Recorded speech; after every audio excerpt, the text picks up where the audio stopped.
One of Doctor Who's great strengths is that it isn't afraid to shake things up. I mean, hell, it recasts its main character every few years. But sometimes things that should shake things up end up doing very little indeed. With that in mind, I'm Will for Who Culture, and here are 10 Doctor Who episodes that should have changed things forever, but didn't. 10.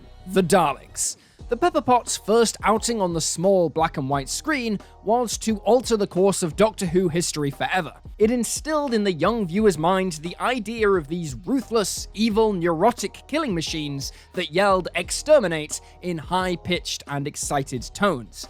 Playgrounds and buses were filled with children running around exterminating each other. So it was that a long and complex relationship began with the Doctor that would turn them into his greatest enemy and eventually wipe out his people. But it almost didn't work out that way. The Daleks should never have made it to the screen in the first place. Save for Verity Lambert's impassioned pleas to Sidney Newman, the whole thing may well have been canned. Forgive the Dalek pun. As it was, he did not want monsters and robots on the screen, and the Daleks were destroyed at the end of the episode. They were to return, though, in the Dalek invasion of Earth in 2164, when Terry Nation was asked to revive the popular enemy. So while the destruction of the species in the original story should have been the end, we were instead told that those were just the last original refugees left on Skaro.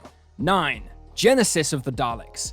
Perhaps one of the most famous stories of the classic Who era, and one that even now stands the test of time, is Genesis of the Daleks. Granted, some of the scenes would be cut for pace, but as a piece of storytelling with relevance to modern society, they don't come much better than this. As the Doctor stands outside the chamber with the 2 cables in his hand, ready to destroy the Dalek embryos, he asks himself, have I that right? As we now know, the decision and his refusal to commit genocide leads to his eventual downfall, the deaths of countless billions, and him having to commit genocide on not just one, but 2 races. The Daleks are the universe's greatest enemy, and he should have destroyed every last one of them. Instead, he trusted the Kaleds to heed his warning and alter the path of Dalek development. And, well, we know how that worked out for him. It should be noted that according to the BBC's slightly convoluted timeline, this episode did have a huge effect on the Dalek timeline, and states that many of the later Dalek escapades, which took place with previous Doctors, either did not happen at all, or were altered due to Davros's interventions after reading the Doctor's mind. This intervention, it is claimed, is responsible for the Daleks taking longer to become the ultimate force of evil in the universe. Had the Doctor just touched those 2 wires together, though, the Time War would never have happened and his people would have been saved. But then again, the Daleks are a huge rating boost.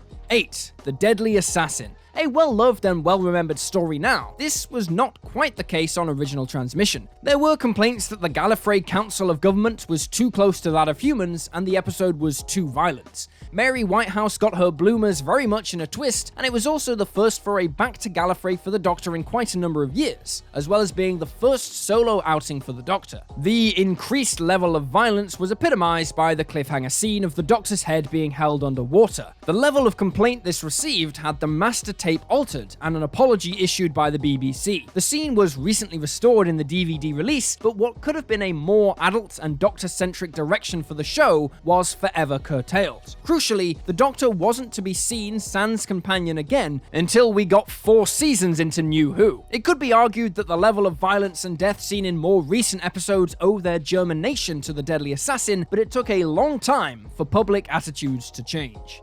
7. The Pyramids of Mars.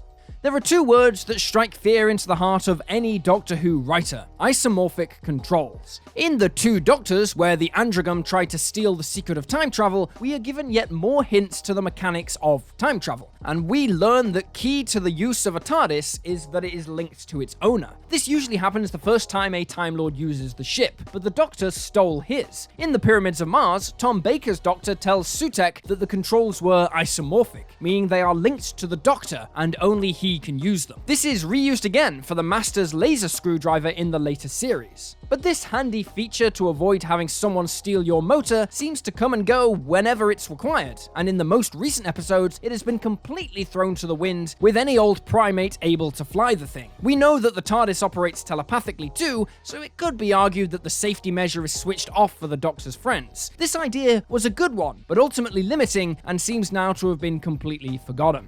6. Attack of the Cybermen.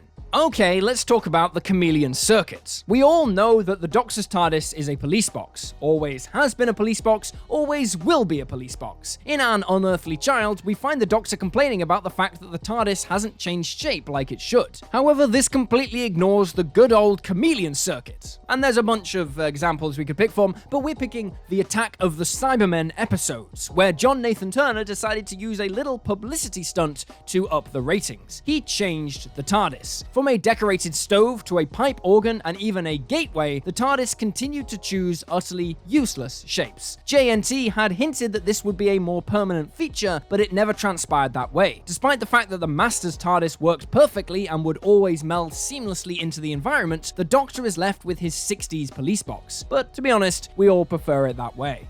5. Doctor Who, the movie.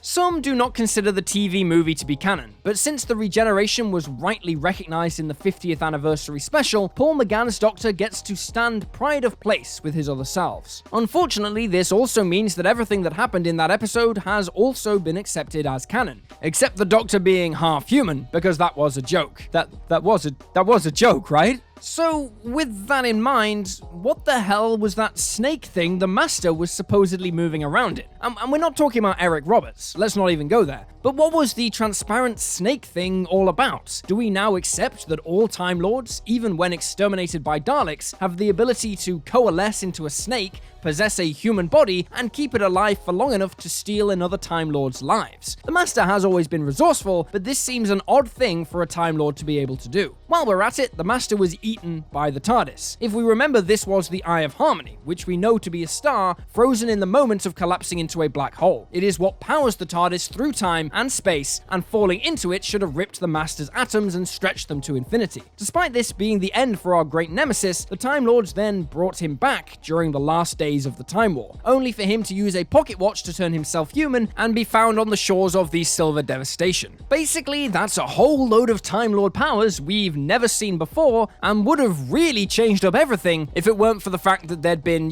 totally ignored by everyone. 4. Dalek and the Parting of the Ways.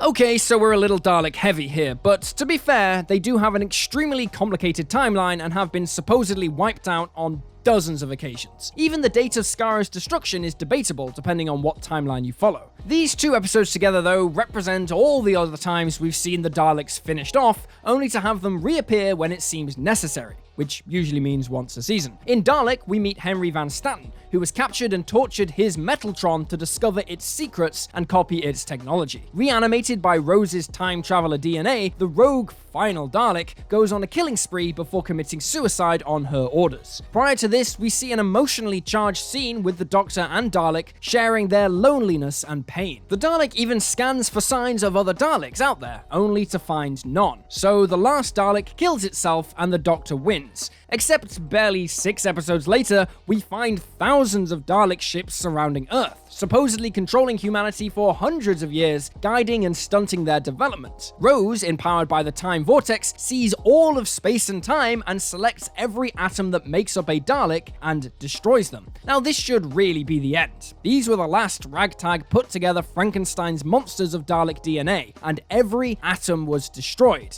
Except sadly not, because just the very next season, we find a TARDIS containing millions of the little blighters, all but a few of whom are sucked into the void. When it comes to the Daleks, every time seems to be the last time until the next time. 3. Boomtown and Utopia.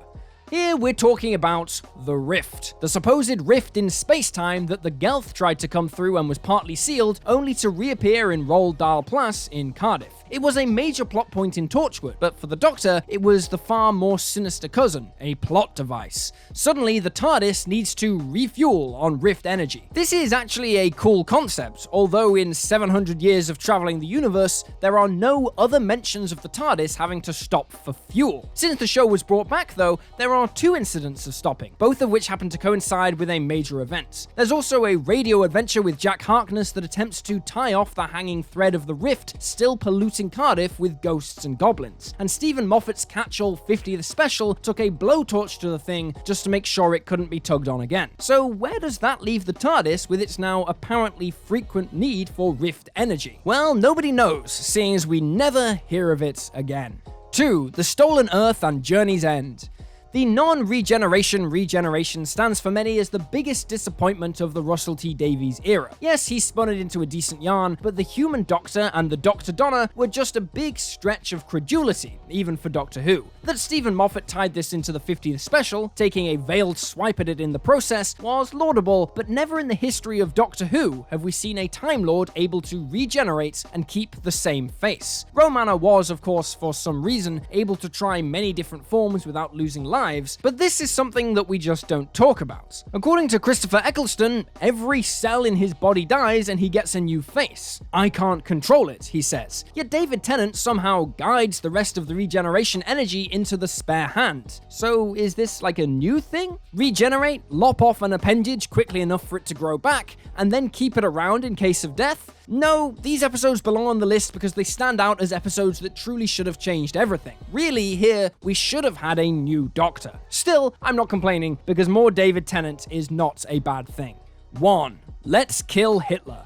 This is one episode that stands out, not for the botched Doctor assassination attempt, but for the rousing restoration of the eponymous Doc to full health, by way of River bestowing upon him the power of all her remaining lives. For the sake of pedantry, let's see if we can work out how many lives that is. When we first meet the young girl in her spacesuit, we hear her say, "It's okay, I've done it before." So that's 2 lives down. When we see Mel about to regenerate into River Song, she says that the last time this happened, she ended up a young girl. So we have River, Mel, the young girl, and 1 before her. That's only 4, leaving at least 7 or 8, allowing for error, lives to pass on to the Doctor. Quite why she needed to use all her remaining lives is up for debate, but surely that act would have granted the Doctor at least 1 more regeneration before having to deal with the last life, rather than shoehorning it in. What could have been an interesting thread of story about the Doctor never knowing which life would be his last was instead swept under the carpet and dealt with all too quickly. And now with the whole timeless child thing, we'll sadly never see this plot point explored. And there you have it, folks, 10 Doctor Who episodes that should have changed things forever, but didn't. Feel free to drop this video a like if you enjoyed it, and drop me a follow on Twitter at uslydowgu. I'm Will for What Culture, thanks for hanging out, and I'll see you next time.